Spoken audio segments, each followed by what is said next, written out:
Assalamualaikum warahmatullahi wabarakatuh. Bismillahirrahmanirrahim. Innal hamdalillah nahmaduhu wa nasta'inuhu wa nastaghfiruh wa na'udzu billahi min shururi anfusina wa sayyiati a'malina. Man yahdihillahu fala mudilla lahu wa man yudlil fala hadiya lahu.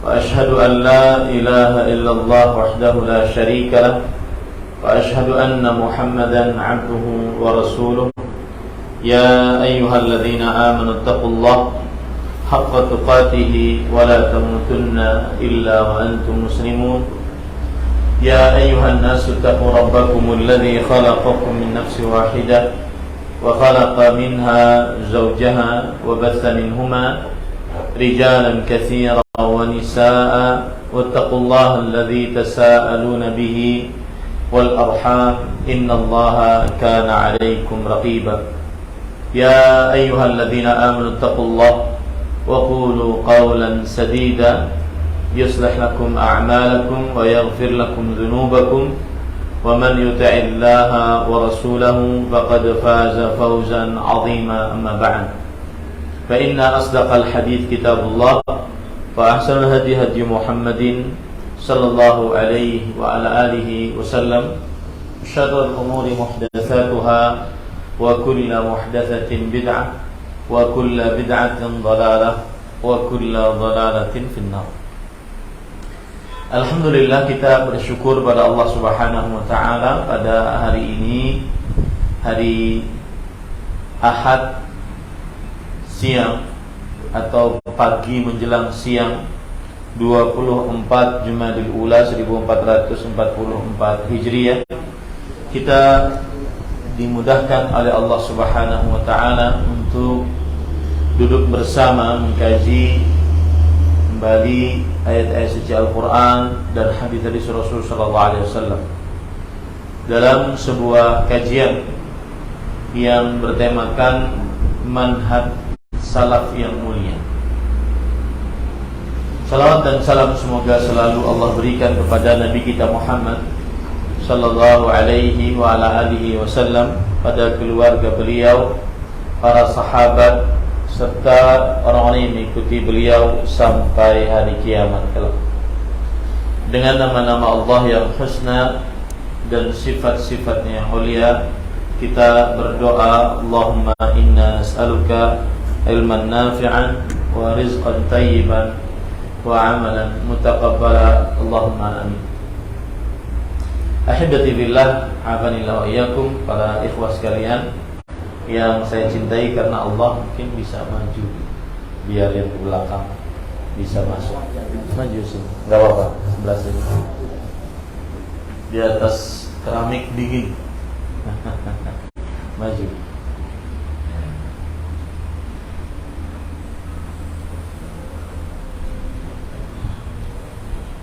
Biar ikhwah yang baru datang gak kepanasan.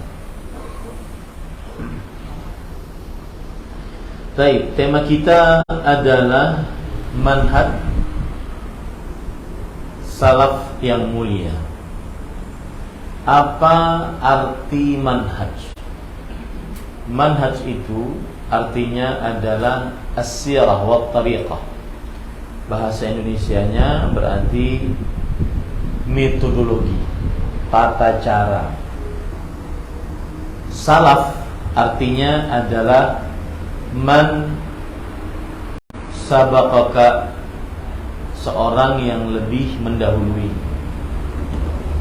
Berarti manhaj salaf adalah metode orang-orang yang terdahulu dari para sahabat, para tabi'in, para tabi'ut tabi'in dalam beribadah kepada Allah Subhanahu wa taala atau dalam beragama.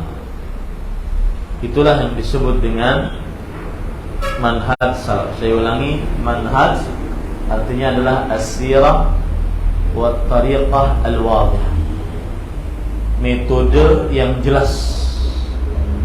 Salaf artinya orang terdahulu secara bahasa. Dan salaf yang dimaksud adalah para sahabat, para tabi'in, para tabi'ut tabi'in, yang mana akhir dari salafus saleh itu pada tahun ke-3 Hijriah, pada abad, lebih tepatnya pada abad ke-3 Hijriah, yaitu lebih tepatnya 285 gitu ya, Hijriah. Itu akhir dari generasi tabi'ut tabi'in yang meninggal. Akhir dari generasi tabi'ut tabi'in yang meninggal. Jadi kalau kita katakan manhaj salaf berarti adalah maksudnya metode beragama yang mencontoh para salafus saleh, dari mulai para sahabat. Para sahabat itu meninggal paling terakhir adalah 110 Hijriah, yaitu sahabat Nabi yang bernama Abu Tufail radhiyallahu anhu. Kemudian tabi'i sekitar tahun 210. Tabi'ut tabi'in sekitar tahun 285. Jadi sahabat, para tabi'in, para tabi'ut tabi'in, itulah yang disebut dengan salaf. Maka manhaj salaf adalah tata cara beragama yang mencontoh para sahabat, para tabi'in, para tabi'ut tabi'in. Gitu ya. Bisa dipahami ya. Manhaj salaf apa? Tata cara beragama. Ini manhaj itu adalah tata cara beragama. Salaf adalah para sahabat, para tabi'in, para tabi'ut yang mencontoh para sahabat, para tabi'in, para tabi'ut tabi'in, yang mana mereka ini terakhirnya abad ke-3 Hijriah. Berarti abad ke-4 Hijriah sudah generasi khalaf, sudah generasi ulama khalaf, bukan salaf lagi. Sampai kepada sekarang semuanya adalah generasi khalaf. Tema kita manhaj salaf yang mulia. Kata-kata mulia karena para salafus saleh adalah manusia-manusia yang mulia. Allah meridai para salafus saleh dalam surat At-Taubah ayat 100. Was-sabiquna al-awwalun minal muhajirin wal ansar walladzina ittaba'uuhum biihsanin radhiyallahu anhum wa radu anhu. Generasi pertama dari kaum muhajirin dan ansar dan yang mengikuti mereka dengan baik, yaitu para salafus saleh, para sahabat. Kemudian para tabi'in yang mengikuti sahabat dengan baik. Lalu para tabi'ut tabi'in yang mengikuti para tabi'in dan sahabat dengan baik. Allah ridha atas mereka dan mereka ridha atas apa yang Allah berikan. Inilah yang dimaksud dengan kata mulia, bahwa para salafus saleh adalah orang-orang yang mulia. Kemudian juga hadis Rasul sallallahu alaihi wasallam yang berbunyi khairun nas qarni thumma alladhina yalunhum thumma alladhina yalunhum. Artinya sebaik-baik manusia adalah zamanku, kurunku. Kurun itu berarti 100 tahun. Kemudian setelahnya, kemudian setelahnya 3 kali. Ada yang mengatakan dia 4 kali.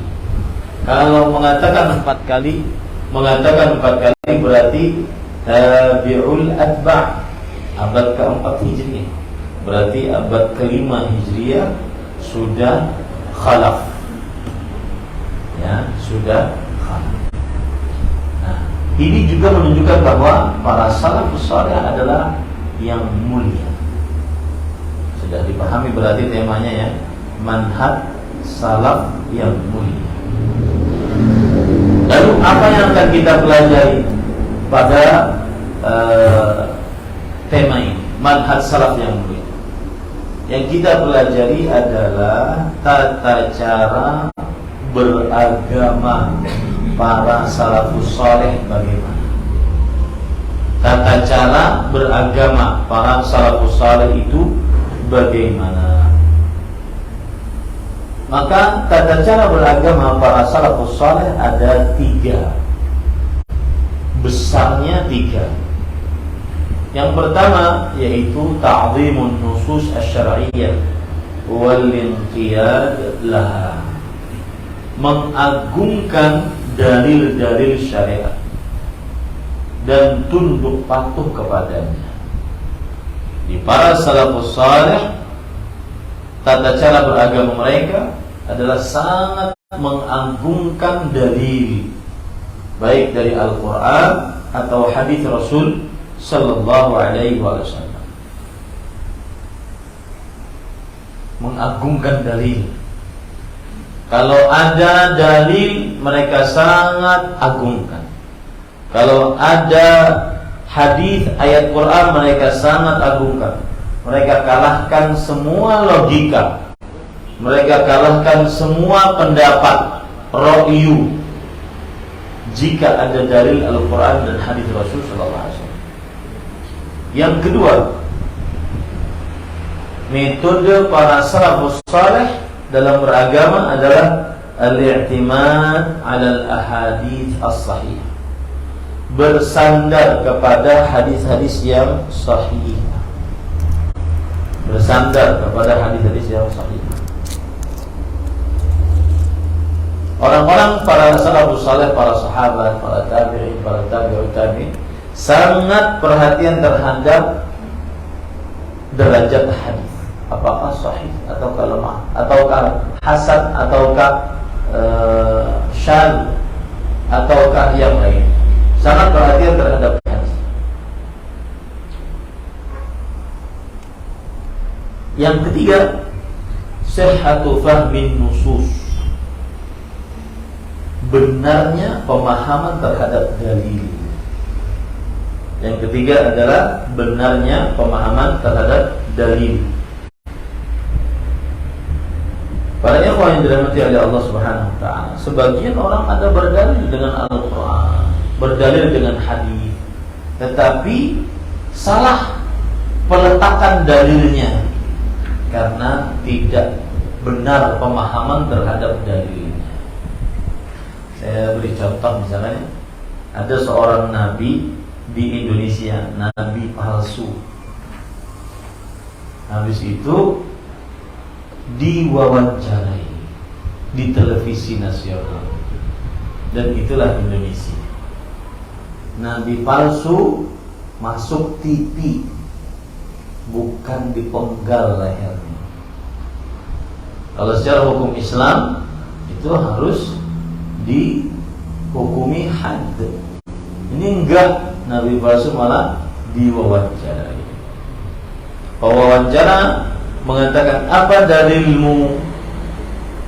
Kalau kita kan umat Islam, Rasul kita Muhammad SAW, maka buku kitab sucinya Al-Quran. Kamu kitab sucinya apa?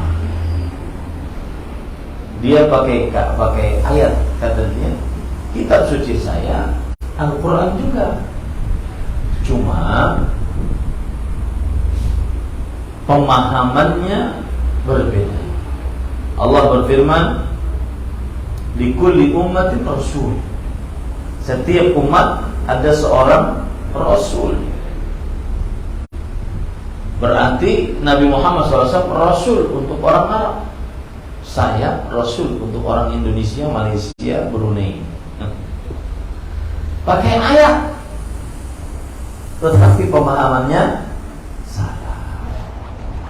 Nah, makanya metodologi tata cara beragama para salafus saleh adalah benar pemahaman terhadap dalil. Berarti ada berapa? Ada 3. Coba sebutkan. Yang pertama, pengagungan terhadap dalil. Dalil yang dimaksud apa? Al-Quran dan Sunnah. Yang kedua, bersandar kepada hadis yang sahih. Hadis lemah apalagi palsu gak dipakai dalam manhaj salaf. Yang ketiga apa? Benarnya pemahaman terhadap dalil. Sebagian kelompok-kelompok yang menyimpang dari agama Islam, salah satu permasalahannya adalah terhadap pemahaman terhadap dalil. Nah, sudah dipahami tak? Paham sudah? Itulah metode manhaj salaf yang mulia. Paham ya? Oh, berarti sudah selesai kajian kita. Baik. Kita akan ambil dalil terhadap metode yang pertama.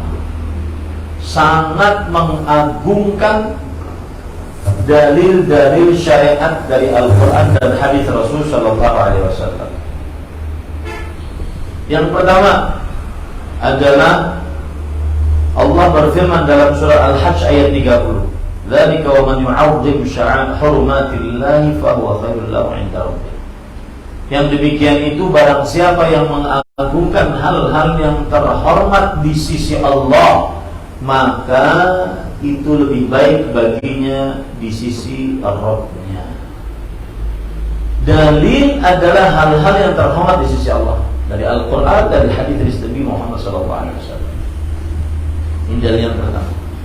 Maka kita wajib mengagungkan dalil dari Al-Quran atau hadis Rasul Sallallahu Alaihi Wasallam. Ya. Kemudian dalil yang kedua, surat An-Nur ayat 51-52.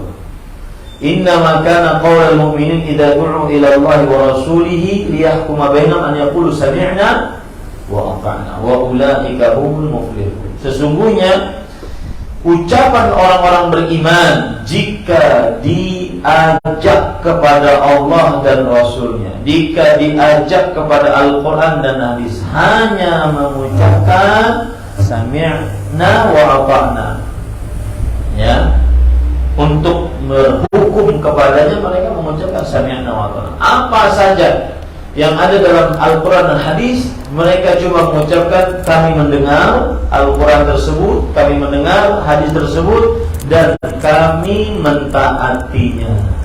Begitu manhaj salaf yang mulia. Dan dengan seperti itu kita akan beruntung. Wa ulaika humul muflihun. Dengan seperti itu kita akan beruntung. Tidak seperti manhaj yang lain. Sebelumnya saya ingin, apa bedanya Ustaz manhaj dengan madhab? Manhaj itu metode beragama. Madhab itu adalah pendapat fatwa dari imam. Madhab Syafi'i berarti fatwa dari imam.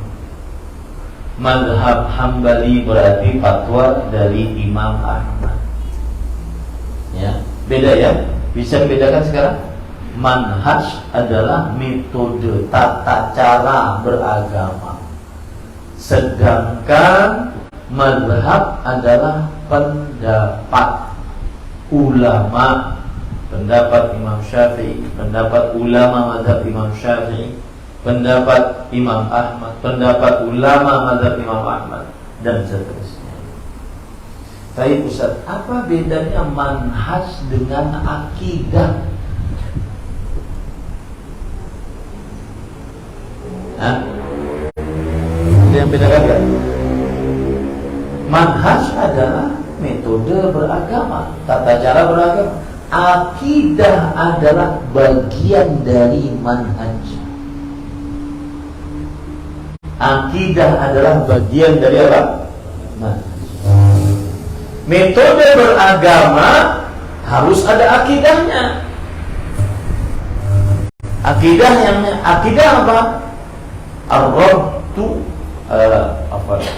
Akidah adalah keyakinan hati yang tidak dimasuki keraguan sedikit pun di dalamnya. Contoh, akidah kita tentang tauhid. Nah, ini masuk manhaj. Di manhaj itu besar. Tauhid masuk manhaj. Akidah kita tentang sunnah masuk manhaj. Akidah kita tentang menjauhi bid'ah masuk manhaj. Akidah kita tentang menjauhi kesyirikan masuk manhaj. Paham ya? Paham bedanya sekarang? Coba saya tanya, apa bedanya akidah dan manhaj? Akidah bagian dari manhaj. Ahsan tamtaz. Paham ya? Jangan bingung sekarang. Apa bedanya mazhab dengan manhaj? Manhaj metode, mazhab pendapat. Baik. Kalau sudah dipahami itu, kita ambil dalil yang lain. Dalil dari Al-Quran Nabi surah An-Nisa ayat 65, bahwa metode manhaj salaf metode salaf yang pertama yang mulia adalah mengagungkan dalil. Surah An-Nisa ayat 65. Fala wa rabbik la yu'minuna hatta yuhakkimuka fima syajara bainahum thumma la yajidu fi anfusihim harajan mimma qadait wa yusallimu taslima. Tidak, demi Rabbmu, tidak sekali-kali mereka beriman sampai mereka menjadikan engkau wahai Muhammad SAW sebagai hakim, pemutus keputusan di dalam apa saja yang mereka perselisihkan di antara mereka. Kemudian mereka tidak mendapati di dalam diri mereka keberatan atas apa yang engkau telah putuskan dan menerima dengan sebenar-benar beriman. Orang salafus saleh, metode para salaf sangat mengagungkan dalil. Bukti mengagungkannya apa? Tidak merasa berat dengan apa yang disebutkan oleh Al-Quran dan hadis. Menerima dengan sebenar-benar penerimaan terhadap Al-Quran dan hadis. Saya pahami ya? Nah, manhaj lain seperti manhaj aqlani, orang liberal. Manhaj mu'tazili, orang yang lebih mengedepankan akal. Mereka tak begini. Mereka itu, saya beri contoh. Kalau ada ayat Qul huwallahu ahad, katakanlah Allah itu esa, satu. Mereka, kalau kita yang mengikuti para sahabat, para tabi'in, kita akan katakan, oh iya, kita paham apa yang Allah turunkan, Allah samad, Allahu ahad. Kita mendengar, kita taati. Memang Allah satu-satu. Kalau mereka enggak, masa sih Allah satu? Paham beda manhajnya? Benar enggak Allah satu? Coba kita pikirkan, masuk akal enggak? Paham ya? Itu metode beda. Makanya cara beragamanya pun nanti beda. Kalau kita, Allah berfirman, wala taqrabuz zina, janganlah kalian mendekati perbuatan zina. Oke, kita dengar, paham, disuruh menjauhi perbuatan zina, paham kita, lalu kita taati. tidak kita dekati zinanya, tidak kita dekati sebab-sebab yang menghantarkan zina. Orang aklani yang lebih mengedepankan akal, apa yang mereka, bagaimana caranya? Kenapa nggak boleh mendekati zina? Apa salahnya? Kalau ridho sama ridho, emang kenapa? Kalau kumpul kebo, rela sama rela, emang kenapa? Apa salahnya? Nah, beda nggak? Beda manhajnya nggak? Paham sudah penggunaan kata manhaj? Paham? Itu nama metode beragama. Ya, metode berbuat di dalam agama, metode berpikir dalam beragama. Kalau manhaj salaf enggak, ada dalil sami'na wa ata'na. Kata orang Arab, alal ain wa ra's. Maksudnya benar-benar kami terima. Ya, tidak ada rasa berat di dalam hati.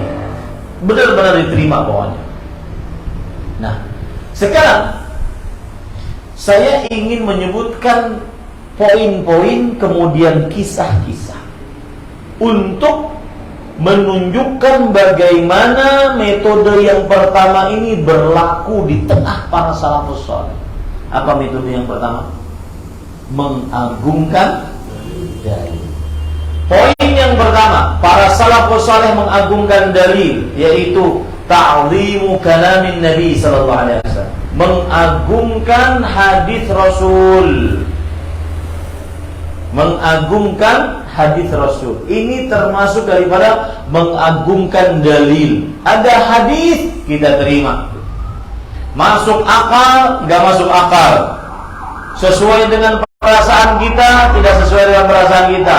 Sesuai dengan adat kebiasaan kita, tidak sesuai dengan adat kebiasaan kita. Ada hadis, hadisnya sahih, maka kita wajib menerimanya, mengagungkannya. Kenapa? Karena termasuk metode salaf yang mulia adalah mengagungkan dalil. Paham ini? Baik. Saya beri contoh sekarang. Perhatikan baik-baik.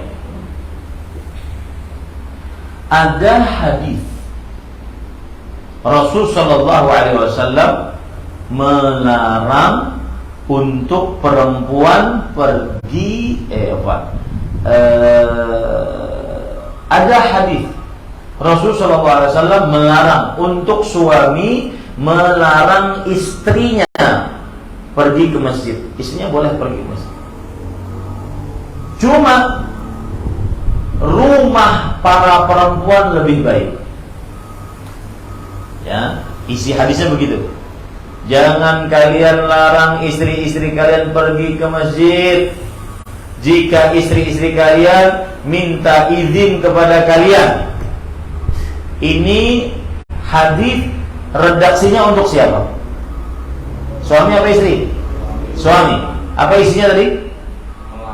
Jangan melarang istri yang pergi ke masjid kalau istrinya minta izin.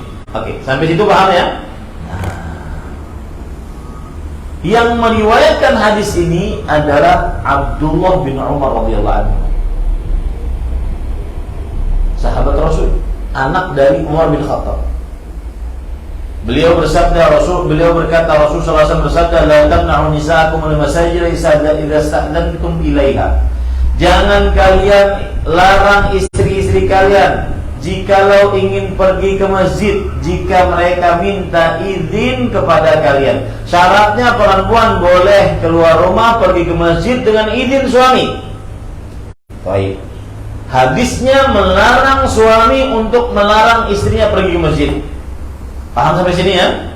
Nah, ada anak dari Abdullah bin Umar, namanya Bilal bin Abdullah bin Umar. Namanya siapa? Bilal. Jadi nanti saya banyak cerita ya Pak. Saya banyak cerita. Bilal mengatakan, "Wallahi lanamna'ahunna." Demi Allah, saya akan larang istri saya pergi ke masjid. Padahal hadisnya bagaimana tadi? tidak boleh melarang. Lah Bilal malah mengatakan, ini bukan Bilal sang muadzin ya, ini Bilal anaknya Abdullah bin Umar. Demi Allah, sungguh kami akan benar-benar larang istri kami ke masjid. Saya tanya sekarang, kenapa mereka melarang istri mereka ke masjid? Hah? Di rumah tempat perempuan, laki-laki wajib punya rasa cemburu. Istrinya jangan sering kelayapan keluar rumah.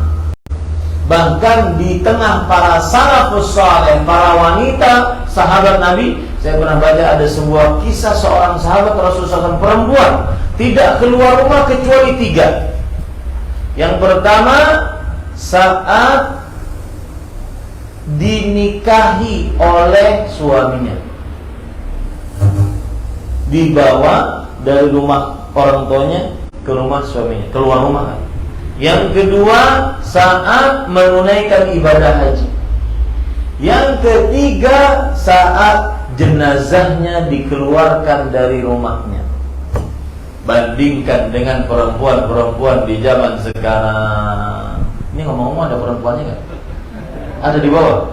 Dengar, dengarin ya, akhwat, putri, ya. Cuma 3 kali seumur hidup keluar rumah. Bandingkan dengan wanita-wanita yang zaman sekarang, kelayapan. Bukan hanya kelayapan di dunia nyata, di media sosial lebih lagi. Sambil menjual auratnya. Bikin video di Demak, kelihatan sampai Afrika. Nah, kembali kita ke kisah tadi. Bilal mengatakan apa? Demi Allah kami akan larang. Karena rasa cemburu kan. Nggak boleh laki-laki perempuan seliweran di hadapan laki-laki. Sudah sholat di rumah saja. Apalagi ada hadis Rasulullah SAW, wa buyutuhunna khairul lahunna. Rumah-rumah perempuan lebih baik bagi para perempuan. Tetapi karena ada hadis, jangan kalian larang istri-istri kalian untuk pergi ke masjid jika mereka minta izin kepada kalian. Maka sang bapak datang menemui anaknya. Anaknya siapa? Bilal. Bapaknya siapa? Abdullah bin Umar. Sang bapak datang. Fasabbahu sabban sayyi'an. Sang bapak mencaci maki, menghina anaknya dengan hinaan yang sangat keji. Ma sami'tuhu sabbahu mithlahu qad. Kata rawi hadis, aku tidak pernah mendengar Abdullah bin Umar radhiyallahu anhu mencaci, menghina seperti ini kejinya. Apa alasannya?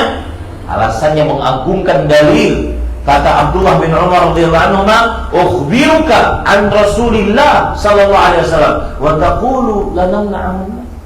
Aku tadi memberitahukan kepada engkau hadis Rasul, jangan larang istri pergi ke masjid kalau minta izin. Engkau malah mengatakan kami akan larang. Ini namanya penentangan terhadap hadis. Marah. Begitu metode salaf saleh. Sangat mengagungkan hadis Rasul sallallahu alaihi wa alihi wasallam. Bisa dipahami ini pada yang dirahmati oleh Allah Subhanahu wa taala.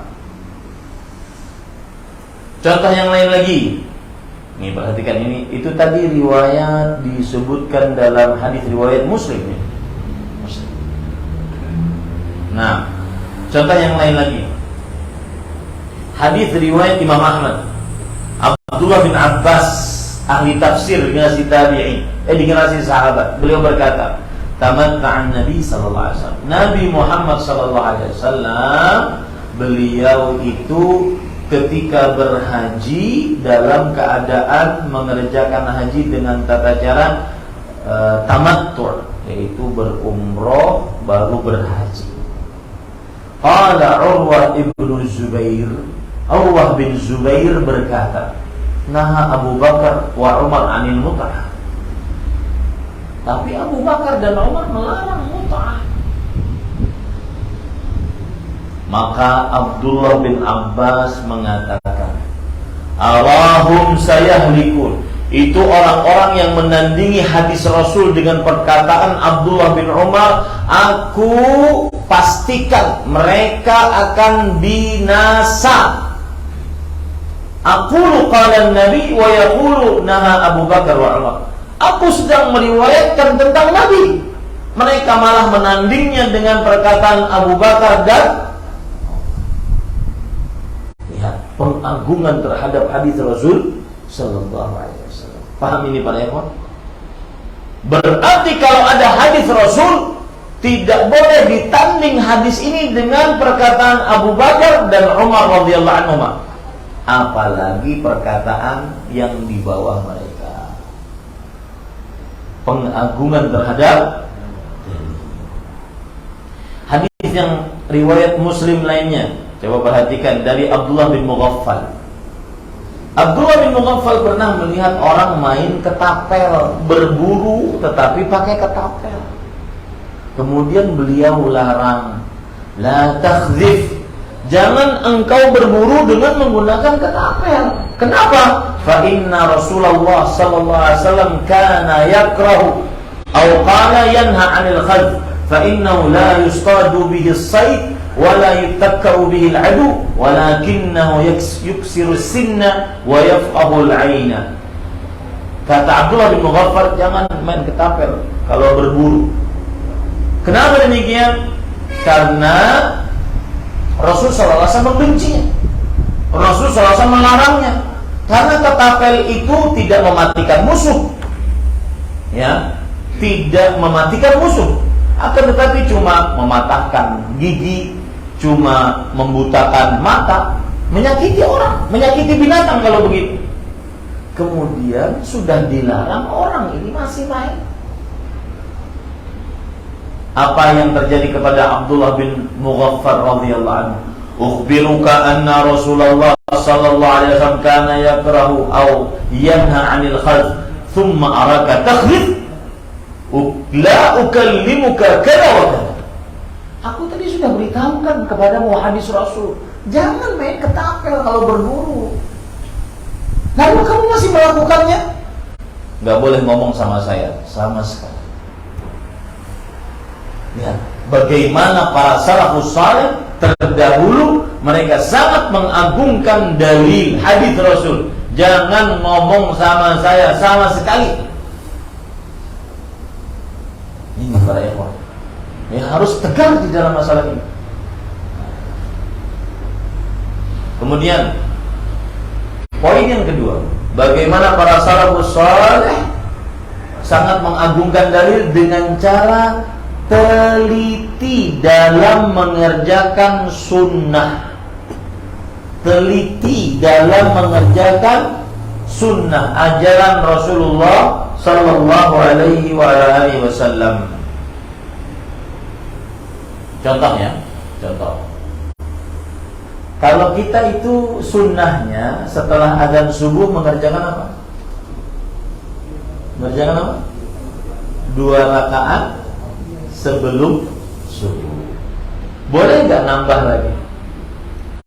2 rakaat salam, 2 rakaat salam, 2 rakaat salam sampai qomat, boleh nggak? Hah? Nggak tahu? Nggak boleh. Karena Rasulullah SAW cuma mengerjakan 2 rakaat salam sebelum subuh. Habis itu iqamah, nanti baru sholat subuh. Jadi antara adzan dan iqamah cuma 2 rakaat. Paham sampai sini? Baik. Disebutkan kisahnya dalam kitab Musannaf Abdul Razzaq. Ada seorang imam tabi'in, salafus saleh. Siapa beliau? Ahli hadis, Sa'id ibn al-Musayyab rahimahullah. Beliau ra'a rajulan yusalli ba'da tulu'il fajr akthar min rak'atain. Beliau melihat ada orang sholat lebih dari 2 rakaat setelah azan subuh. Yukthiru fihi marruku'an was-sujuda fanam. Orang itu memperbanyak rakaatnya, sujud, ruku, 2 rakaat salam, 2 rakaat salam, 2 rakaat salam, 2 rakaat salam. Begitu terus. Maka Sa'id ibn Musayyab melarang itu. Jangan engkau lakukan. Habis azan subuh cuma berapa? 2 rakaat. Orang ini ngeyel. Apa kata orang ini? Yu'adzibunillah ala salat. Masa Allah menyiksa saya kalau saya sholat? Masa Allah menyiksa saya kalau saya sholat? Paham ini? Saya kan sudah sholat, bukan maksiat. Sholatnya kapan ini? Setelah azan subuh. Aturan sholat setelah azan subuh cuma berapa? 2 rakaat qabliyah, 2 rakaat sholat subuh. Orang ini sholat menunggu iqamah, sholat. Kemudian ketika dilarang dia mengatakan, masa Allah menyiksa saya karena saya sholat? Kata Sa'id ibn Musayyib, la, Allah tidak akan menyiksamu karena kamu sholat, walakin yu'adzibuka ala khilafis sunnah. Akan tetapi Allah menyiksamu karena perbuatanmu tidak berkesesuaian dengan sunnah. Ini pengagungan dalil. Teliti di dalam melaksanakan hadis, teliti di dalam melaksanakan dalil. Paham ya? Para ikhwan yang dirahmati oleh Allah Subhanahu wa taala. Cerita yang lain, ini saya banyak cerita. Mumpung siang-siang kan belum ngantuk ya. Kita cerita aja. Di dalam kitab Al-Faqih wal Mutafaqih ada sebuah cerita tentang Imam Malik. Jadi Imam Malik ini Imam Darul Hijrah, imamnya penduduk kota Madinah. Baik. Apa yang terjadi pada ikhwan yang dirahmati oleh Allah? Sebelumnya saya ceritakan dulu. Ada istilah ihram. Siapa yang tahu ihram? Apa maksud ihram? Ihram adalah berniat untuk melaksanakan haji dan umroh. Paham? Niatnya dilakukan di mana? Di sebuah tempat namanya miqat. Paham sampai sini? Nah, Nabi Muhammad SAW kalau ingin berhaji atau berumrah, maka beliau berihram di miqat Dzul Hulaifah. Miqat mana? Namanya apa tadi? Dzul Hulaifah. Disitulah Rasulullah SAW berihram. Kalau dari Masjid Nabawi berapa menit? Sekitar 15 menit pakai mobil. Saya beri contoh ya. Ini lihat tangan saya. Di sini miqat Dzul Hulaifah. Di sini adalah Masjid Nabawi, kuburan Nabi. Di sini miqat Dzul Hulaifah. Di sana kota Mekah. Paham ya? Paham ceritanya ya? Sini Masjid Nabawi, miqat Dzul Hulaifah, kemudian di sana kota Mekah. Ada orang datang kepada Imam Malik. Ya Aba Abdillah, min aina uhrim? Wahai Abu Abdillah, aku ingin berihram. Di mana aku berihram? Di mana aku berihram? Kata Imam Malik, min Dzul Hulaifah, min haitsu ahrama Rasulullah SAW. Dari Dzul Hulaifah, disitulah Rasulullah SAW berihram. Berarti di sini, ya, di tengah, sesuai dengan tangan saya tadi, di tengah. Disitulah Rasulullah SAW berihram. Setelah berihram, mengucapkan labbaika umratan atau Allahumma labbaika umratan, langsung pergi ke Mekah. Baik, paham? Lalu ada orang tadi yang bertanya mengatakan, inni uridu an uhrima minal masjid min indil qabr. Oh enggak, saya enggak mau berihram di sini. Saya mau berihram di sini. Apa ini tadi? Masjid Nabawi, di samping kuburan Nabi. Saya tanya kepada kalian sekarang, mana yang lebih mulia, Masjid Nabawi atau Dzul Hulaifah? Hah? Masjid Nabawi. Oh, berarti betul dong dia berihramnya di situ. Paham ceritanya? Baik. Apa dijawab oleh Imam Malik? La taf'al fa inni akhsha 'alaika al-fitnah. Jangan berihram di sini. Aku takut engkau akan terkena kehancuran. Orang ini ngeyel. Wa ayyu fitnatin fi hadhihi innama hiya amyal inziluha. Kehancuran apa yang aku dapatkan? Bahkan aku dapat pahala banyak yang asalnya di sini, maka aku tarik ke belakang lagi.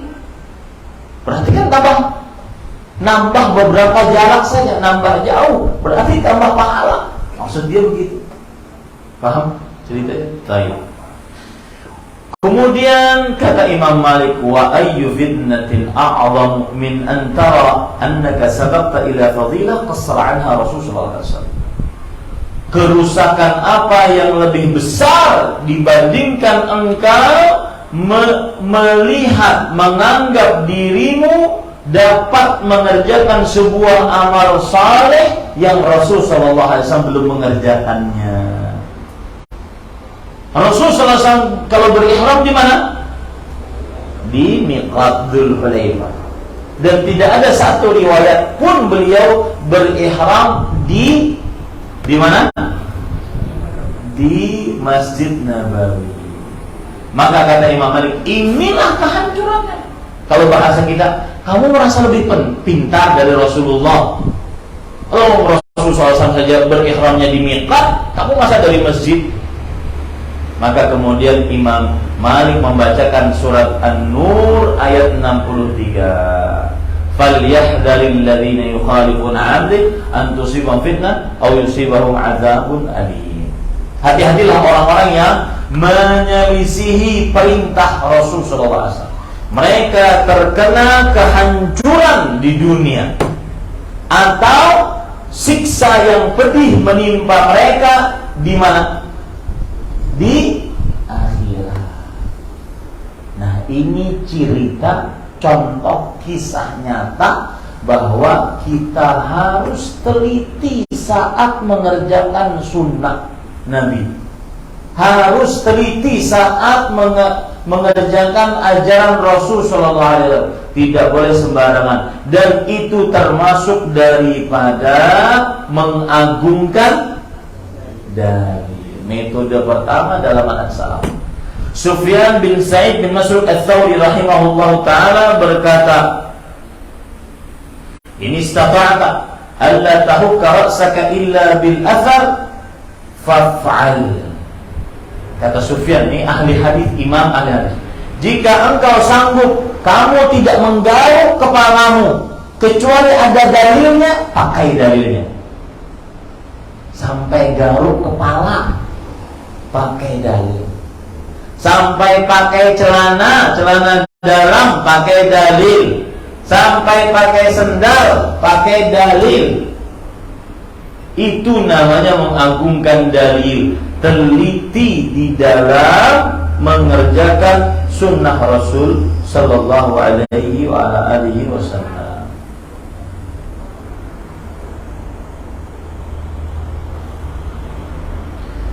Baik, para ikhwan yang dirahmati oleh Allah Subhanahu wa taala.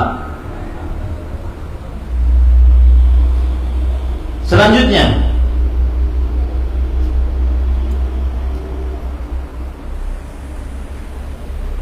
sebelum selanjutnya, para salafus saleh, ulama-ulama salaf terdahulu dari para sahabat, para tabi'in, para tabi'ut tabi'in, mereka sangat membenci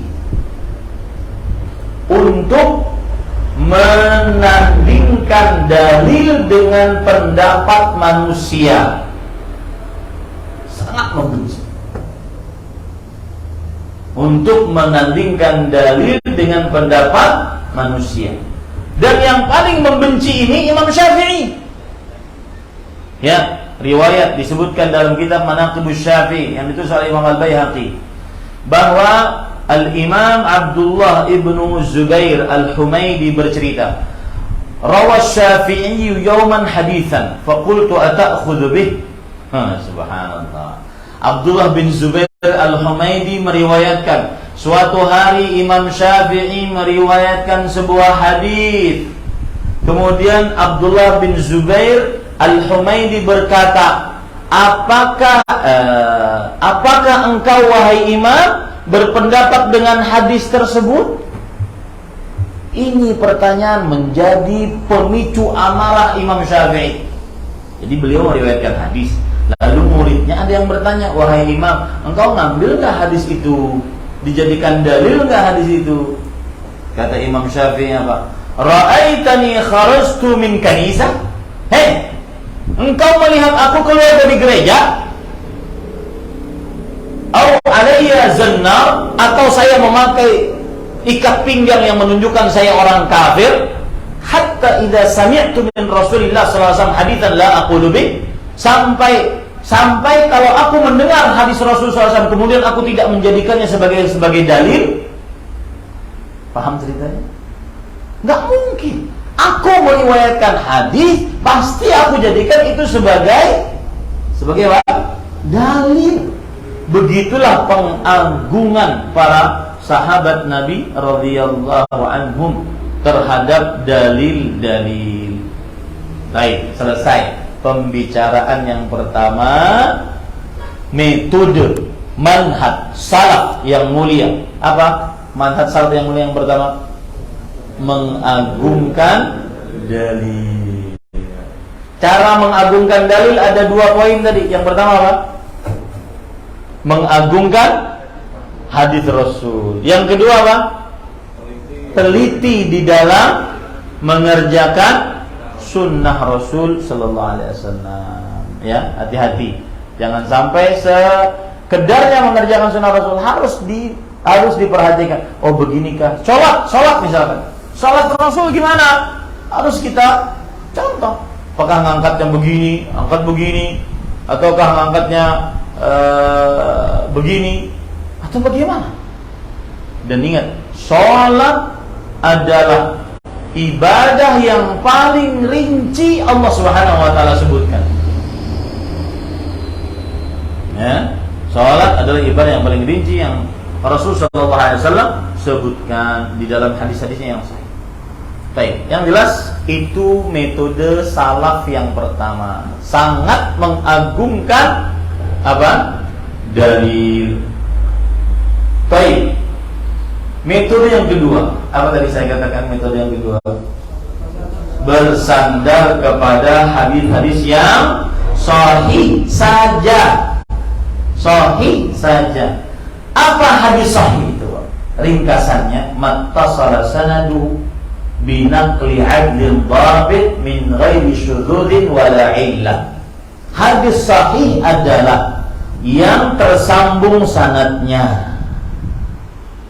Tersambung. Misalkan dari Imam Bukhari tersambung sanadnya kepada Nafi' bin Harith. Tersambung sanadnya kepada Imam Malik. Berarti Imam Bukhari langsung menerima hadis dari Imam Malik. Imam Malik langsung menerima hadis dari Nafi' bin Harith. Nafi' langsung menerima hadis dari Abdullah bin Umar. Abdullah bin Umar menerima hadis langsung dari Rasulullah sallallahu alaihi wasallam. Inilah hadis sahih. Kenapa? Karena hadisnya tersambung. Satu. Yang kedua, binaqlin adlin dhabit, dengan penukilan rawi yang adil. Rawi yang adil itu bagaimana? Yang bukan ahli maksiat, tidak terkenal tukang dusta, adil dia. Bukan hakim adil, bukan adil, tetapi kepribadiannya terjaga, tidak ahli minum minuman keras, tidak ahli zina, selalu menjaga sholat, ya, dan seterusnya. Adil. Dhabit, kuat hafalannya. Yang keempat, tanpa syadz. Syadz itu artinya penyendirian terhadap riwayat yang lain. Dan juga illat artinya penyakit kecacatan di dalam matan atau sanadnya. Baik. Nah, kita bersandar kepada hadis yang seperti itu. Ustaz, apa bedanya hadis sahih dengan hadis hasan? Yang tahu bedanya, saya disuruh tadi panitia untuk membagikan ini. Yang tahu bedanya saya kasih hadiah. Apa bedanya hadis sahih, hadis hasan? Satu aja bedanya. Tadi kan syaratnya 5 tuh, hadis sahih. Pertama tersambung, yang kedua rawinya adil, yang ketiga rawinya kuat hafalannya, yang keempat tidak ada syadz, yang kelima tidak ada illat, yaitu kecacatan di dalam matan ataupun sanadnya. Apa bedanya? Ini hadis sahih. Apa bedanya dengan hadis hasan? Nah, monggo.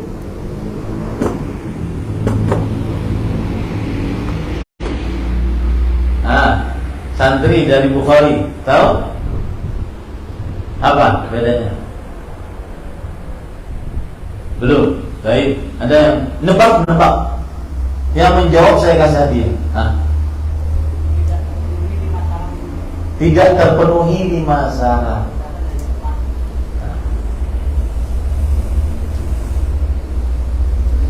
Jawabannya salah.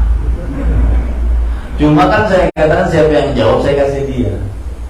Yang paling utama dari hadis hasan adalah hafalannya kurang kuat. Itu bedanya. Kalau seandainya hadis sahih hafalannya kuat, sedangkan hadis hasan hafalannya kurang kuat. Seorang rawinya kurang kuat. Itu hadis sahih.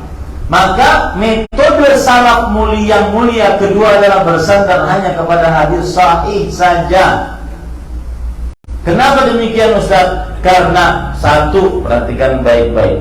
Hadis lemah, ya, kalau ditinjau dari ilmu hadis adalah tergolong hadis yang ditolak. Jadi kalau kita belajar ilmu hadis, Pak, ini Ustaz Asim juga keluaran hadis. Itu ada hadis taqsimul hadis min nahiyati raddihi wa qabulihi. Pembagian ilmu hadis dari diterima atau tidak diterima. Yang diterima hadis sahih, hadis hasan dan turunan-turunannya. Yang tidak diterima hadis lemah, hadis palsu dan turunan-turunannya. Paham ya? Makanya kita tidak menerima hadis apa? Lemah. Paham? Kenapa? Satu jawabannya tadi, karena hadis lemah tergolong hadis yang ditolak secara ilmu hadis. Yang kedua, kenapa kita hanya memakai hadis yang sahih? Karena hadis yang sahih lebih menunjukkan kepada ilmu yang yakin, lebih yakin dia. Ya. Yang ketiga, kenapa kita hanya memakai hadis yang sahih? Karena hadis sahih jika tidak ada bedanya antara hadis sahih dengan hadis lemah, maka berarti tidak manfaat para ulama membagi-bagi. Ini hadis lemah, ini hadis palsu, ini hadis sahih, ini hadis hasan. Tidak ada manfaatnya kalau gitu. Pokoknya ada qala Rasulullah sallallahu alaihi wasallam, Rasul sallallahu alaihi wasallam bersabda, langsung diterima. Enggak peduli hadis lemah, palsu, nah, tidak manfaat. Tidak manfaat para ulama membicarakan hadis-hadis mana yang sahih, mana yang lemah. Toh buktinya diterima semua. Gitu ya. Yang keempat, sebabnya mengapa kita bersandar hanya kepada hadis sahih? Karena hadis lemah adalah hadis yang banyak menimbulkan amalan-amalan bid'ah yang tidak sesuai dengan contoh Rasul sallallahu alaihi wasallam. Nah. Apa dalil Ustaz harus bersandar dengan hadis yang sahih saja? Maka perhatikan para ikhwan yang dirahmati oleh Allah Subhanahu wa taala. Perhatikan perkataan Imam Malik Ibnu Anas yang disebutkan di dalam kitab Al-Muhadditsul Fasil. inna hadzal ilma huwa lahmuka wa damuk wa anhu tus'alu yaumal qiyamah fanzur amman ta'khudhu. Sesungguhnya ilmu ini adalah darah dagingmu. Engkau akan ditanya ilmu itu kelak pada hari kiamat. Maka perhatikan dari siapa engkau mengambil ilmu. Perhatikan hadisnya sahih atau tidak. Dan jangan malu, Pak. Jangan termakan isu di media sosial. Biarkan media sosial. Jangan malu bertanya, ada dalilnya enggak? Jangan malu, itu hak kita sebagai umat Islam bertanya kepada ulamanya. Ada dalilnya enggak, Ustaz? Kemudian setelah bertanya itu, tanya lagi, dalilnya sahih atau enggak, Ustaz? Ya, dan itu bukan sikap kekurang ajaran murid kepada gurunya. Itu hak seorang murid terhadap guru. Dan kalau gurunya amanah, pasti akan memberitahukan, oh ini dalilnya Al-Quran, ini dalilnya hadis Rasul SAW. Ya, karena ada sebagian orang kok nanya dalil ke ustaz. Ustaz itu sudah dalil. Ya, nggak usah nanya yai dalil. Yai itu dalil. Nggak ada. Dalil itu Al-Quran dan hadis Rasul SAW. Dan setelah nanya dalil, lihat lagi dalilnya sahih atau tidak. Jangan termakan isu di media sosial. Sok-sok bicarain hadis sahih, hadis lemah, nggak paham juga. Hak kita nanya. Meskipun kita tidak tahu. Yang penting kan ustaznya, oh iya ini hadisnya sahih, riwayat ini, riwayat ini. Sudah, berarti hati kita tenang, amalkan. Itu hak kita sebagai seorang muslim. Lihat lagi perkataan disebutkan di dalam kitab riwayat Imam Muslim, di dalam kitabnya Muqaddimah Imam Muslim.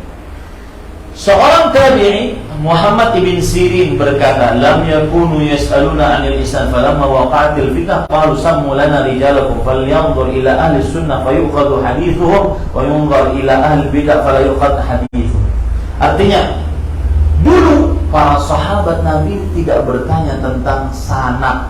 Sanatan itu yang saya contohkan. Imam Bukhari mengambil riwayat dari Imam Malik, Imam Malik mengambil riwayat dari Imam Nafi', Nafi' mengambil riwayat dari Abdullah bin Umar, Abdullah bin Umar mengambil riwayat dari Rasulullah SAW. Ini namanya apa, Pak? Sanad. Ini namanya sanad. Dulu para sahabat Nabi nggak bertanya sanadnya, siapa orangnya, enggak. Tapi karena sudah ada kelompok menyempal, seperti siapa? Kaum Khawarij. Maka kata Imam Malik rahimahullah, lalu para sahabat setelah itu mengatakan, sammu lana rijalakum. Sebutkan syaratnya. Kami ingin tahu siapa orangnya yang kamu ambil hadisnya. Jika dilihat itu adalah ahlu sunnah, diambil hadisnya. Jika dilihat itu adalah ahli bid'ah, ditolak hadisnya. Paham ini para ikhwan? Nah, itu pentingnya hadis yang sahih. Timbul pertanyaan para ikhwan, Ustaz jangan sembunyikan kenyataan yang ada. Oh, apa itu? Bukankah memakai hadis lemah itu pendapat jumhur ulama? Boleh bersandar dan memakai hadis lemah. Dan itu pendapat jumhur. Ya, maka jawabannya adalah para ulama kebanyakan membolehkan memakai hadis lemah hanya satu, di dalam perkara-perkara fadailul a'mal. Dalam perkara akidah, ibadah, muamalah tidak ada. Yang ada hanya dalam perkara fadailul amal, fadilat amal. Apa contohnya, Pak? Hadis tentang apa coba? Fadilat amal. Contoh, siapa yang melaksanakan sholat duha begini, sekian rakaat akan dapat begini. Siapa yang bersolawat di hari Jumat seperti ini akan dapat pahala seperti ini. Itu namanya apa, Pak? Fadailul amal. Jumhur ulama yang berpendapat bahwa bolehnya mengamalkan hadis lemah hanya dalam perkara itu tadi, keutamaan sholat tahajud, keutamaan berinfak, keutamaan mengatur anak, keutamaan diwafatkan anak oleh Allah Subhanahu wa taala padahal mereka belum baligh, dan seterusnya. Keutamaan. Ya. Boleh mengamalkan hadis lemah menurut jumhur ulama dalam urusan keutamaan beramal. Yang kedua, imam-imam, ulama-ulama yang membolehkan mengamalkan hadis lemah, mereka memiliki syarat. Ada 4 syarat. Boleh pakai hadis lemah, tapi syaratnya 4, kata ulama yang membolehkan. Kalau kita dari awal nggak boleh sama sekali. Yang pertama, hadisnya jangan terlalu lemah, apalagi sampai apa? Palsu.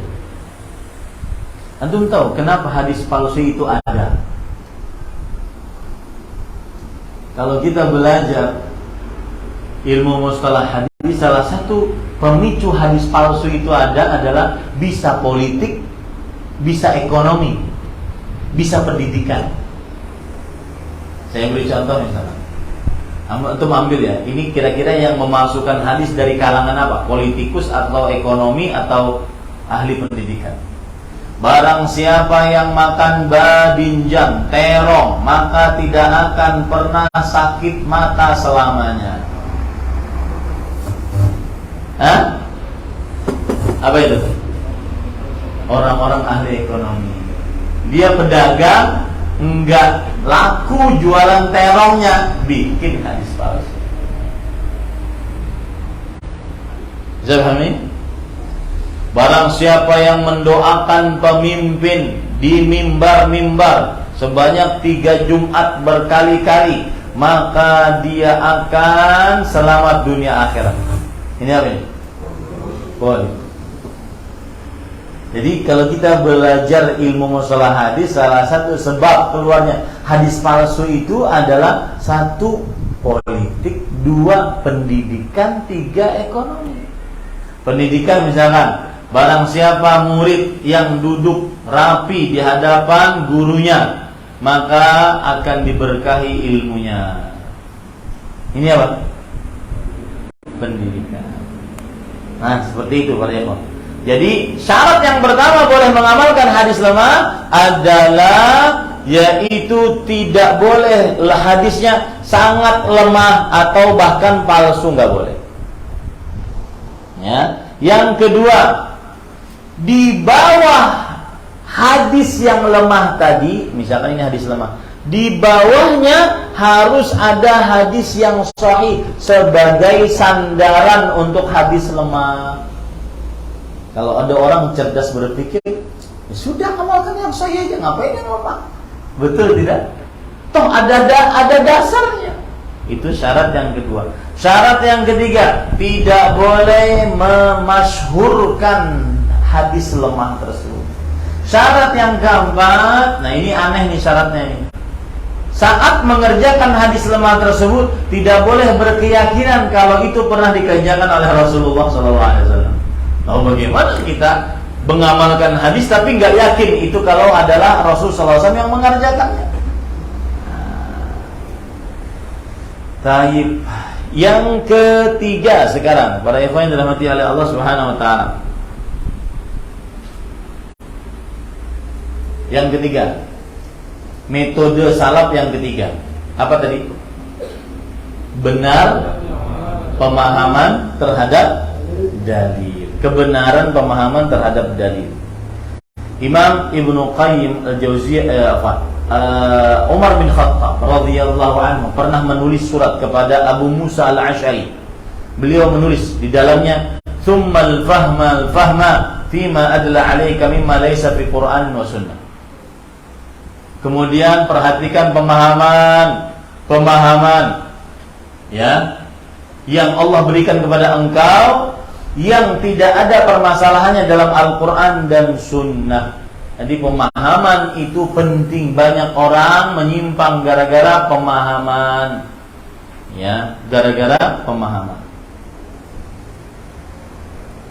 Nah, sekarang bagaimana prinsip-prinsip memahami dalil dengan pemahaman yang benar. Satu, al-i'timad ala manhajis sahabat, bersandar kepada pemahaman para sahabat. Nah, ini dia. Ya, agar pemahamannya benar, bersandarlah kepada pemahaman para sahabat. Timbul pertanyaan, mengapa harus sahabat? Yang bisa jawab? Tadi sudah saya singgung di awal tentang mulia. Nah, karena sahabat sudah diridhoi oleh Allah. Tidak mungkin Allah ridho kepada suatu kaum kalau kaum tersebut keliru mengamalkan ibadah. Tidak mungkin. Ya, masuk logika kita nggak? Nggak mungkin kalau seandainya diridhoi oleh Allah kemudian mereka keliru dalam mengamalkan agama. Mereka pasti benar dalam mengamalkan agama. Makanya diridhoi oleh Allah. Makanya kita bersandar kepada pemahaman siapa? Para sahabat Nabi radhiyallahu anhu. Kemudian para ikhwan yang dirahmati oleh Allah Subhanahu wa taala, Rasul sallallahu alaihi wasallam, Allah Subhanahu wa taala berfirman, mengapa kita memakai pemahaman para sahabat? Wa man yushaqiqir rasula min ba'di ma tabayyana lahul huda wa yattabi' ghayra sabilil mu'minin nuwalli ma tawalla wa nuslihi jahannam wa sa'at masira. Yang artinya, dan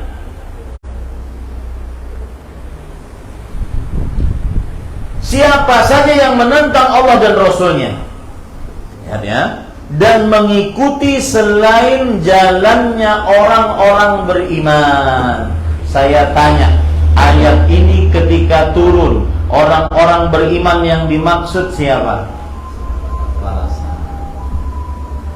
Siapa saja yang menentang Allah dan Rasulnya dan mengikuti selain jalan para sahabat, maka nuwallihi ma tawalla, kami berpaling sebagaimana mereka berpaling, karena enggak ikut pemahaman para sahabat, dan kami akan bakar mereka dengan api neraka jahanam karena tidak ikut pemahaman siapa? Sahabat. Jadi wajib mengikuti pemahaman para sahabat Nabi radhiyallahu anhum. Dan alhamdulillah ya, Islam ini memang dijaga oleh Allah. Kitab-kitab yang menjelaskan pemahaman para sahabat sangat banyak. Di antaranya Musnad Ibnu Abdul Razzaq, kemudian Musnad Imam Ahmad, kemudian Musnad Ibnu Abi Syaibah, Musnad Ibnu Abi Syaibah, dan seterusnya. Baik para ikhwan, saya akan sebutkan mengapa para sahabat paling paham terhadap agama Islam.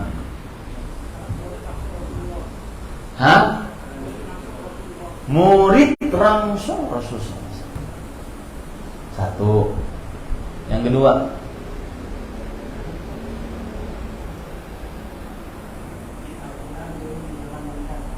Al-Quran turun di zaman mereka. Berarti mereka tahu apa sebab turunnya ayat, apa sebab keluarnya hadis. Lebih tahu dibandingkan seluruh manusia di atas muka bumi. Berguru langsung dengan Rasulullah, Al-Quran turun, kisahnya mereka. Sahibul kisah, pelaku kisah itu mereka. Seperti misalkan ayat tentang tayamum, pelaku kisahnya kan sahabat, istri Nabi Aisyah radhiyallahu anha. Makanya kita memakai pemahaman para sahabat. Yang kedua, yang ketiga, karena mereka adalah manusia yang paling paham tentang bahasa Arab. Mereka bukan hanya sekedar orang Arab, ngomong Arab, tetapi mereka adalah fusahaul Arab, orang-orang yang fasih di tengah orang-orang Arab. Ya. Dan agama bisa maksimal dilaksanakan apabila bisa dipahami dengan baik. Cara memahaminya adalah dengan memahami bahasa Arab. Yang keempat, kenapa kita memakai pemahaman para sahabat Nabi radhiyallahu anhum? Karena mereka tidak mungkin bersepakat di atas kesesatan. La tajtami'u ummati ala dhalalah. Umatku tidak akan bersepakat di atas kesesatan. Itu hadis Rasul sallallahu alaihi wasallam sahih. Ya. Ini para ikhwan yang dirahmati oleh Allah Subhanahu wa taala. Yang kelima, ini yang terakhir, dan ini tidak ada kecuali di zaman sahabat. Ayo, siapa yang berani jawab? Ini enggak ada kecuali zaman sahabat. Tebak. Hah? Dijamin masuk surga sudah tadi di awal, yang mulia. Melihat langsung sudah tadi. Diridhoi sudah. Pikir. Yang berani jawab. Tadi siapa yang pertama kali? Ini bapaknya. Tadi jawab. Pak. Yang melihat langsung katanya. Nih, ya. Jawabannya adalah para sahabat Nabi radhiyallahu kalau mengamalkan sebuah perbuatan dan keliru akan langsung dibenarkan dari 7 petala langit oleh Allah Subhanahu wa taala. Itu tidak pernah terjadi di zaman selain sahabat.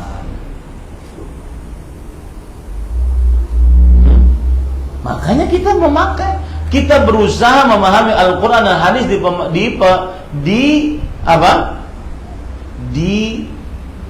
memahami Al-Quran dan hadis dengan pemahaman para sahabat. Karena kalau salah paham, salah pengamalan, langsung dibenarkan oleh Allah. Apa contohnya coba? Nah.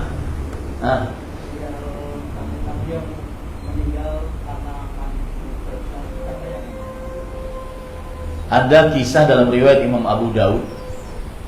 Mereka ini diutus berperang dalam safar. Kemudian ada sahabat Nabi yang kepalanya pecah karena kena batu. Akibat ontak, kena batu, kepalanya pecah. Lalu berkucuranlah darah banyak. Lalu dia tanya kepada para sahabatnya. Setelah itu apa? Setelah itu tidur malam, dalam keadaan masih ngucur kepala. Tidur malam, malamnya junub. Lalu mereka tanya kepada para sahabat, hal alayya rukhsah? Bolehkah saya mengambil keringanan untuk tidak mandi junub, bertayamum saja? Kemudian para sahabat mengatakan, la najidu laka rukhsatan wa anta taqdiru 'alal ma'. Enggak boleh. Kami tidak mendapati untukmu keringanan karena engkau masih sanggup untuk menggunakan air. Mandilah orang itu. Habis mandi, mati, meninggal. Sampai kabarnya kepada Rasul sallallahu alaihi wasallam, apa yang dikatakan oleh Rasul sallallahu alaihi wasallam? Qatalahumullah. Sungguh yang ngasih fatwa tadi, dia telah membunuhnya. Mereka telah membunuhnya. Semoga Allah membalas mereka. Dibenarkan langsung dari 7 petala langit oleh Allah. Contoh yang lain apa? Contoh yang lain saya kasih hadiah. Biar tugas saya selesai dari panitia. Hah? Apa? Ada sahabat yang tidak ikut perang, Ka'ab bin Malik radhiyallahu anhu. Itu jelas kekeliruan. Ini enggak ada perbuatan yang memang para sahabat melakukannya tapi ternyata salah. Kalau enggak ikut perang kan jelas maksiat itu. Coba, Bapak. Sudah? Belum kan? Belum dikasih hadiah kan? Baik. Pak. Sahabat yang membunuh sahabat karena perang. Ada sahabat yang membunuh orang, tapi dia sudah besar. ada itu namanya Usama bin Zaid. Usama membunuh seseorang radhiyallahu anhu. Padahal dia sudah musuh tersebut sudah mengucapkan la ilaha illallah. Kemudian dicela oleh Rasulullah SAW. Qataltahu ba'da an qala la ilaha illallah. Apakah engkau membunuhnya setelah dia mengucapkan la ilaha illallah? Kemudian Usama mengatakan Usama mengatakan qala khaufan. Orang itu mengucapkan karena takut daripada pedang. Kemudian kata Rasulullah SAW, afala syaqaqta an qalbi? Apakah engkau sudah membuka hatinya, kalbunya, sehingga engkau tahu bahwasanya dia mengucapkan karena takut? Ada satu kisah yang lebih tepat. Perhatikan. Para sahabat kalau salah maka dibenarkan oleh Allah dan Rasulnya. Kisahnya disebutkan dalam riwayat Bukhari dari Abu Burdah bin Niyar radhiyallahu anhu. Beliau di hari raya Idul Adha, beliau menyembelih hewan kurban. Sebelum sholat Idul Adha. Penyembelihan hewan kurban kapan? Setelah sholat. Ini beliau menyembelih hewan kurban sebelum sholat Idul Adha. Ketika ditanya, beliau punya alasan, niatnya baik, agar daging kurbanku pertama kali yang dibagikan kepada kerabatku dan tetangga-tetanggaku. Niat baik atau tidak? Niat baik. Tetapi tidak cukup dalam Islam cuma niat baik, harus sesuai dengan petunjuk Rasulullah SAW. Apa jawab Rasulullah SAW? Tilka syatu lahmin. Itu adalah sembelihan biasa, bukan dianggap sebagai daging kurban. Dibenarkan oleh syariat. Paham ini? Itu nggak pernah ada di zaman selain para sahabat Nabi. Contoh yang lain, ada sahabat Nabi junub di subuh hari, ingin mandi, takut kedinginan, takut mati saking dinginnya. Apa yang beliau lakukan untuk menghilangkan hadas junubnya? Beliau berguling-guling di pasir seperti kucing sedang main pasirnya, sampai kepada Rasulullah SAW kabar tersebut. Beliau mencontohkan, innama yakfika an taqula bi yadayka hakadha. Jangan begitu, enggak perlu guling-guling. Cukup kamu meletakkan kedua tanganmu di atas lahan yang suci, kemudian bertayamumlah. Lihat, setiap kali ada yang keliru dari praktek para sahabat Nabi radhiyallahu anhu, niscaya dibenarkan oleh Rasulullah sallallahu alaihi wasallam, dan itu tidak akan pernah ada kecuali di zaman para sahabat. Saya ingin mengulang, apa 5 keistimewaan para sahabat? Yang pertama, belajar langsung kepada Rasulullah. Yang kedua, Al-Quran turun di zaman mereka. Yang ketiga, mereka paling pintar bahasa Arab. Yang keempat,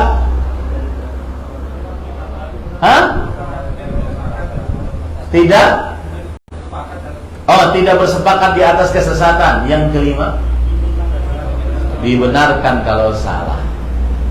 Ini yang menyebabkan kita tergila-gila dengan manhaj salaf, dengan metodologi para salafus.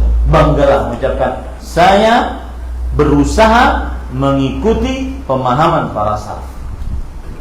Banggalah mengucapkan, saya salafi, gak berdosa ini. Ya, karena kita mengikuti pemahaman para sahabat Nabi radhiyallahu anhu, atau berusaha mengikuti pemahaman para sahabat Nabi radhiyallahu anhu. Nah, itu yang bisa saya sampaikan. Apa yang baik dari Allah Subhanahu wa taala. Wallahu alam. Sallallahu nabiyana Muhammad walhamdulillahi rabbil alamin. pas 1 jam 20 menit ya. Nah,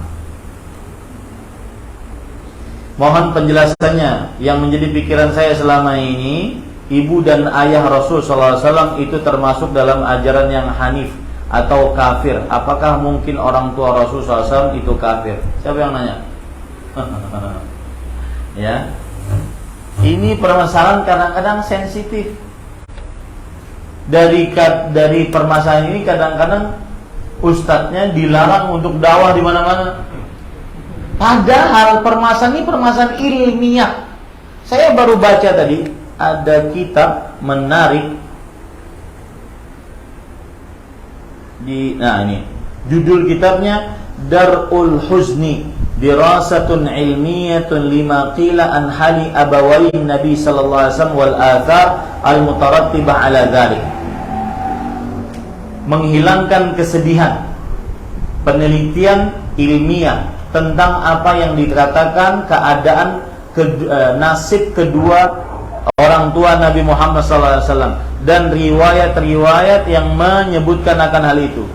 Dan ini disertasi. Jadi ini permasalahan ilmiah. Jangan sampai dipojokkan satu dengan yang lainnya. Tapi ya begitulah. Kadang-kadang sebagian kaum muslimin karena saking awamnya mereka akhirnya mudah terhasut. Ya. Nah, saya itu saja jawabannya. Daripada saya jawab sana mari nanti ya. Itu saya jawabannya. Cukup. Ini masalah ilmiah. Siapapun yang menjawab bahwa orang tua Nabi muslim, muslimah, orang tua Nabi kafir, kafirah, orang tua Nabi masuk surga, orang tua Nabi neraka, maka itu masalah apa? Ilmiah, dibicarakan oleh para ulama dari mulai semenjak dahulu, bukan permasalahan hanya karena perasaan. Cukup? Cukup jawabannya? Apa perlu dirinci lagi? Cukup ya. Kemudian yang paling utama lagi, kitanya sampai akhir hayat beriman atau tidak, itu lebih utama dibandingkan bertanya ini. Paham gak maksud saya? Mohon bimbingannya, saran untuk para akhwat yang ingin memulai berumah tangga agar teguh di atas sunnah. Sedangkan di sini kita tinggal di mana manhaj salaf adalah minoritas. Jawaban yang pertama adalah al-jar qabla dar. Cari tetangga sebelum buat rumah. Lingkungan yang memang benar-benar menegakkan sunnah. Satu. Yang kedua, isi diri dengan ilmu agama. Dan saya sering ini mana-mana di Semarang pada hari kunjungan saya sekarang ini saya lagi gembar-gemborkan. Coba antum tanya, saya kenal dakwah sunnah tahun 2001. Ustadz mungkin sudah lama kenal, karena Ustadz berasal dari pesantren yang memang mengusung dakwah sunnah. Saya kenal 2001, sekarang 2022. Berarti cuma 21 tahun. Tanya pada diri kita sekarang, berapa mumpuni ilmu kita yang sudah lama kenal dakwah? Berapa mumpuni ilmu kita?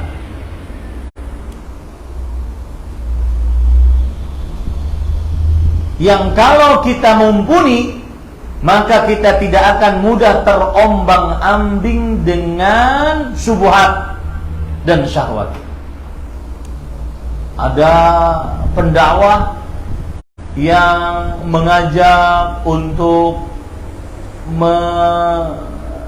meyakini semua agama sama.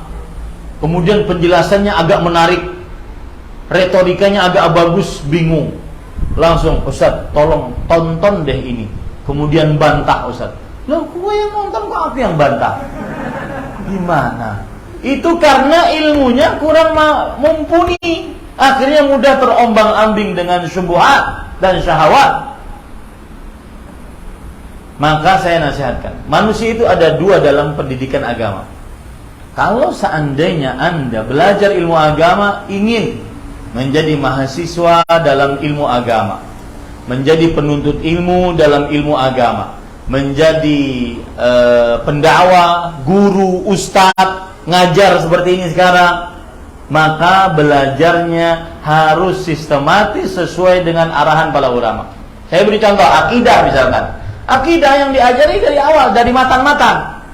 Seperti usul salatah, 3 landasan pokok akidah Islam, naik qawaidul arba, 4 kaidah memahami tauhid dan syirik, naik kitab tauhid, memahami secara detail jenis-jenis kesyirikan, naik Kasyfus Syubuhat, naik Nawaqidul Islam, naik Aqidah Wasitiyah, naik Aqidah Tahawiyah, naik Aqidah Tadmuriyah, naik Aqidah Safariniyah, dan terus seperti itu.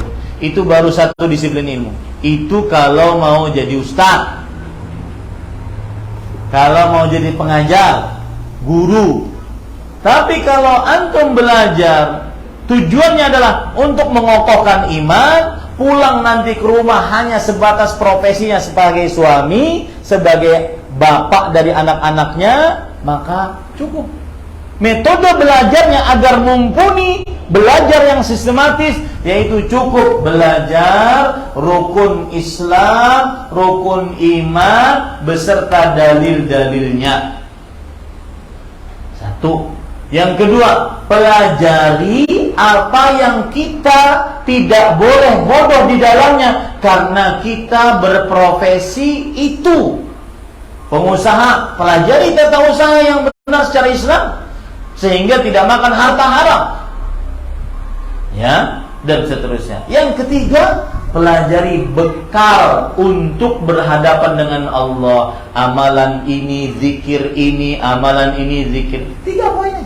Niscaya kita akan menjadi muslim yang mumpuni ilmunya. Saya beri contoh ya. Belajar rukun Islam misalkan, bukan cuma menghafal. Rukun Islam misalkan 2 kalimat syahadat. Maka pada saat itu yang dipelajari adalah apa arti yang benar dari 2 kalimat syahadat. Apa makna yang benar dari 2 kalimat syahadat. Apa konsekuensi dari mengucapkan 2 kalimat syahadat. Apa rukun dari 2 kalimat syahadat. Apa syarat-syarat dari 2 kalimat syahadat. Apa pembatal-pembatal dari 2 kalimat syahadat. Puas sudah. Itu baru 2 kalimat syahadat. Itu belajar yang mumpuni. Kalau antum sudah lama ngaji, belum belajar seperti itu, tidak akan pernah mumpuni ilmunya. Yakini baik-baik. Apalagi kajiannya cuma ikut kajian-kajian umum. Kalau ustadz-ustadz mewah yang hadir, saya sebutnya ustadz-ustadz mewah ya, ustadz-ustadz yang terkenal di YouTube, followernya jutaan, ustadz-ustadz salaf kita, ya, baru ikut kajiannya. Kemudian kalau ada kesempatan bisa berfoto dengannya. Alhamdulillah bisa menghadiri kajian beliau. Ilmunya bukan mau, tidak mumpuni. Ilmunya ada. Ustaz nyampaikan ilmu, tapi nggak mumpuni. Bukan menjadi seorang muslim yang benar-benar ilmunya benar-benar ada. Tidak mudah terombang-ambing dengan syubhat dan syahwat. Coba cek kepada diri kita, berapa lama kita kenal dakwah. Begitu caranya. Bahkan saya sering berpesan kepada yang diluaskan rezekinya, antum diluaskan rezekinya, bikin janjian sama seorang ustaz. Nggak usah terkenal, janjian setiap Kamis habis asar setengah jam, ajari saya ustaz pripat antara saya, istri dan anak-anak. Kami ingin tahu bagaimana Islam itu sebenarnya. Rukun iman misalnya, beriman kepada Allah Subhanahu wa taala. Beriman kepada Allah, apa arti iman? Apa arti Allah? Kemudian apa makna beriman kepada Allah? Apa konsekuensi-konsekuensi orang beriman kepada Allah? Dan seterusnya. Itu sistematis. Dengan dalil-dalilnya, pakai kitab. Kita tidak seperti santri, Pak, yang harus belajar matan ini. Dan apa yang saya katakan ini saya sudah diskusi dengan ustaz-ustaz senior. Itu betul. Sekarang sebagian pengajian ibu-ibu pengajiannya besar-besar kitabnya, seperti Zadul Ma'ad. Wah, itu nggak benar. Itu lebar banget. Atau pengajian baca kitab Ad-Dawa Dawa, kitabnya nggak diragukan bagus, tapi metode kita untuk pemula tidak seperti itu. Bisa dipahami ini Bapak Ibu? Seperti itu. Wallahu a'lam. Mana tadi pertanyaannya? Ya, jadi kembali kepada permasalahan rumah tangga tadi. Yang pertama, tuntut ilmu, dan nuntut ilmunya harus sistematis sehingga menghasilkan yang mumpuni. Saya tidak mencela kajian umum ya. Ustadz datang ke Semarang atau ke Demak, kemudian kita hadir di masjid besar, ya kan? Sering kan itu di media sosial kan? Oh, yang hadir, wah, makanya saya katakan ustadz mewah. Tapi mumpuni kayak maksudnya bagi kita, bagi ustadznya mumpuni. Bagi kita menghadirkan ilmu kan yang mumpuni, yang sistematis. Nah, seperti itu ya. Bicara masalah sholat, kalau bicara masalah sholat berarti bicara masalah syarat sahnya sholat. Syarat sahnya sholat wudhu berarti membicarakan wudhu. Apa arti wudhu secara bahasa? Apa arti wudhu secara terminologi syar'i? Apa dalil pensyariatan wudhu? Apa kewajiban berwudhu? Mengapa? Kapan kita wajib berwudhu? Apa syarat sahnya wudhu? Apa syarat-syarat wudhu? Apa rukun wudhu? Bagaimana tata cara sifat wudhu? Beserta dalil-dalil. Yang belum ngaji begini gak akan mumpuni ilmunya. Yakini baik-baik. Rubah tata cara metode belajar antum. Sayang waktu. Rubah, ya, rubah. Bagaimana cara kita mengetahui bahwa seorang ustadz itu membawa syubhat karena bahwasanya kita masih belajar dan masih awam terhadap dalil? Maka jawabannya yang paling utama adalah harus benar-benar cari ustadznya yang benar sehingga tidak membawa apa? Syubhat. Pak, mencari ustadz itu termasuk dari agama. Imam Ibn Sirin mengatakan inna hadzal ilm din fanzuru amman ta'khuduna dinam. Sesungguhnya ilmu ini adalah agama.